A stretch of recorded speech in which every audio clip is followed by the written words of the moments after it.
नमस्कार. आज आपण सावित्रीबाई फुले या पुस्तकाविषयी माहिती घेणार आहोत. या पुस्तकाचे लेखक आहेत G.A. उगले. त्यांनी महात्मा फुले, सावित्रीबाई फुले आणि सत्यशोधक समाज यांच्याबद्दल जवळपास 20-25 पुस्तकं लिहिली आहेत. त्यांची यादी पुस्तकाच्या सुरुवातीला दिलेली आहे. साकेत प्रकाशनाने हे पुस्तक छापलं आहे. एकूण पाने आहेत 136 आणि किंमत आहे ₹175. सावित्रीबाईंचा जन्म 3 जानेवारी 1831 ला सातारा जिल्ह्यातील खंडाळा तालुक्यात नायगाव इथे झाला. 200 वर्षांपूर्वी बहुजन समाजातील स्त्रीची जन्मतारखेची नोंद मिळणं ही आश्चर्याची गोष्ट आहे, असं लेखक नमूद करतात.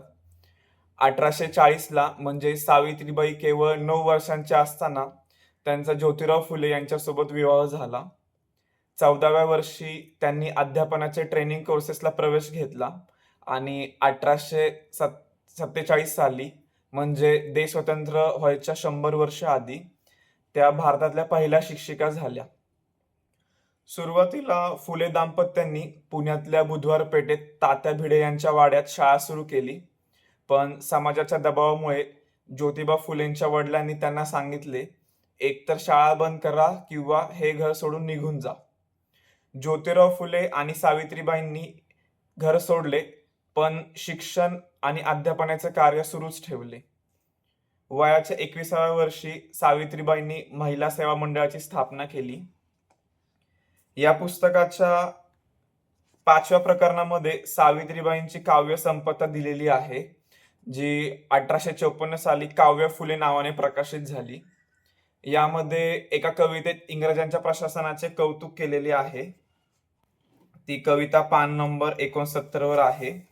ती अशी: इंग्रजी माऊली शूद्रांना पाना पाजी, संगोपन आजी करत असे. इंग्रजी माऊली तोडते पशुत्व, देई मनुष्यत्व शूद्र लोका. ब्रिटिशांमुळे शिक्षणाचे दरवाजे स्त्री, दलित व बहुजनांसाठी खुले झाले. मुघलांनी आणि पेशवाईने या भूमिकेतून कधीच रयतेकडे पाहिले नाही. म्हणून सावित्रीबाई फुले ब्रिटिशांच्या या शिक्षणाच्या कार्याचे कौतुक करतात. पान क्रमांक 72 वरती एक कविता आहे: गुलामगिरीचे दुःख नाही, जराही त्यास जाणवत नाही. माणुसकीही समजत नाही, तयास मानव म्हणावे का. यात सावित्रीबाईंनी मानवतेचा संदेश दिला आहे. पान क्रमांक 77 वरती सावित्रीबाई फुलेंनी शिवाजी महाराजांच्या स्वराज्याची स्तुती केली आहे. त्या असं लिहितात: म्हणोनी शिवाजी स्वराज्या उभारी, समाजी अतिशूद्र लोकास्तारी. मनुष्य आणि सुखी ठेवी त्यांना, परी शिवसत्ता पुढे लाभली ना. शिवरायांनी स्वराज्य निर्माण केले, जातपात मानली नाही. बहुजन आणि पददलितांना सैन्यात स्थान दिले, रयतेला सुखी ठेवले. पण पुढे पेशवाई आली, याचे दुःख व्यक्त करताना सावित्रीबाई शेवटची वेळ म्हणतात, परी शिवसत्ता पुढे लाभली ना. पेशव्यांवर एक कविता त्यांनी केलेली आहे: पुढे पेशवाई तिचे राज्य आले, अनाचार देखी अतिशूद्र भ्याले. स्वथुंकी थुंकाया गळा गागडे ते, खुना नाश या ढुंगणी झाप होते. पेशव्यांचे राज्य आल्यावर शूद्र आणि अतिशूद्रांवर अन्याय अत्याचार झाला, याचे पुरावे म्हणजे ही कविता. सनातनी लोकांनी सावित्रीबाईंना शिक्षण कार्य करताना कसा त्रास दिला, यावर सावित्रीबाई त्यांच्या कवितेत म्हणतात: करी फार कौतुक पादरी विधर्मी, परी त्रास देती शहाणे स्वधर्मी. मला निंदती शेण धोंडेही मारी, अशा संकटाला खुबीने निवारी.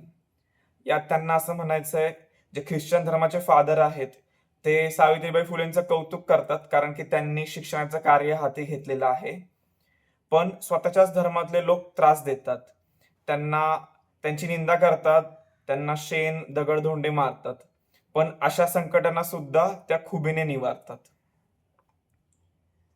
पुण्यात 1897 साली प्लेगची साथ आली. या साथीत दुष्काळग्रस्तांना सावित्रीबाईंनी मदत केली, आजारी लोकांना सेवा केली. त्यात त्यांना प्लेगची लागण झाली आणि 10 मार्च 1897 साली त्यांचे निधन झाले. हे पुस्तक लिहिताना लेखकाने एकूण 43 संदर्भ ग्रंथांचा वापर केलाय. त्यांची यादी पुस्तकाच्या शेवटच्या पानावर दिली आहे. सावित्रीबाईंचे जीवन समजून घेण्यासाठी हे पुस्तक वाचले पाहिजे. धन्यवाद.